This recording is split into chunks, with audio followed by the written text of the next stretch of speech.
Hello, let us look at another type of question from Surds. Here we have to simplify this expression. So while simplifying, let us at first look the denominator term here. Since these two denominators are different, as we can see, they have different sign. The first denominator has negative sign and the second denominator it has positive sign. So since the denominator are different, I'm going to take this two denominator as my LCM, and as we can see, this term over here do not have the positive denominator, which is root 3 plus root 2. So I have to write this term at first, which is root 3 plus root 2, and as we have another term here, so we have to multiply with this term. So this is our first expression before this positive sign, so I'll keep the positive sign as it is. And once again, when we look at the second expression after positive sign and when we look at the denominator, we know that we've got root 3 plus root 2 as my denominators, but we don't have root 3 minus root 2 in this expression. So I have to write the missing term over here, root 3 minus root 2, and once again multiply it with the numerator present in the second expression, which is root 3 minus root 2. So in our numerator portion we have multiplied the same term. We've got the same term, which is root 3 plus root 2, and once again root 3 plus root 2. So when we assume or suppose these both expression to be a and a as we know multiplies to give a squared. So instead of writing a times a, I write in the form of a squared. So here I have to write root 3 plus root 2 whole squared.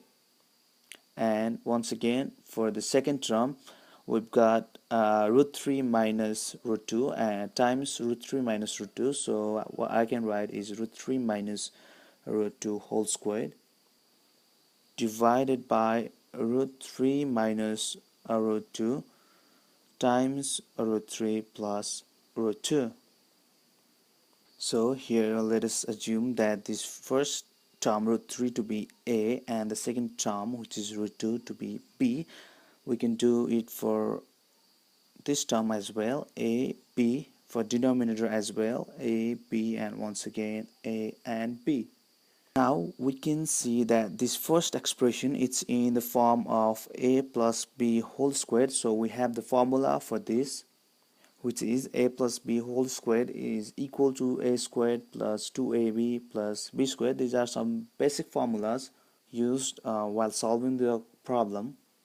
So I can write this term root 3 plus root 2 whole squared as a squared, which is root 3 squared, plus 2 times a is root 3 and b is root 2 times b squared is root 2 squared plus, and once again for this second expression what we have to apply is, since we have a, b and negative sign, we have to apply a minus b whole squared formula, which is a squared minus 2ab plus b squared.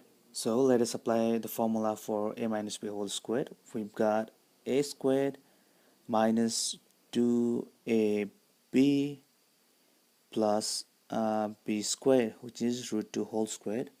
Similarly, for the denominator portion, we have a minus b times a plus b. So the denominator is in form a minus b times a plus b.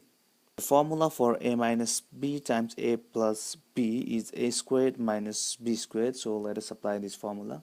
So in the denominator portion, I'm going to write a squared, which is root 3 whole squared, minus b squared, which is root 2 whole squared. So here a root 3 whole squared gives 3 plus 2 times root 3 times root 2, I'm going to write it as it is, plus root 2 whole squared, means the squared and root gets cancelled, so we've got 2 over here, plus once again we've got 3 minus, I'm going to write this term as it is, 2 times root 3 times root 2, plus root 2 whole squared gives 2, so I'm going to write simply 2, and root 3 whole squared gives 3, minus root 2 whole squared gives 2.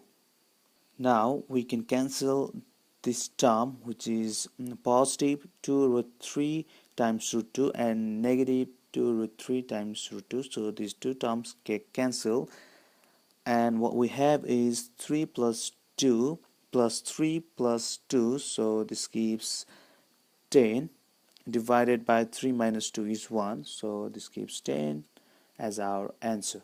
So here we've simplified this expression and we've got 10 as our answer. I hope you got the concept here, and yes, thanks for watching, and please do subscribe for similar updates. Thank you.